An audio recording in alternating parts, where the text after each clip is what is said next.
This is a video about my 3D printer.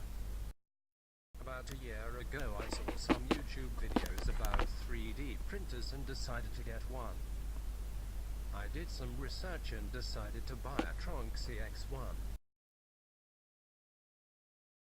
It's a cheap build kit from China.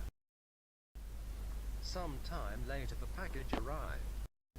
The building process went relatively well, and after some time it worked. But there were some problems with the Y-axis arm and the build plate height that I was able to fix.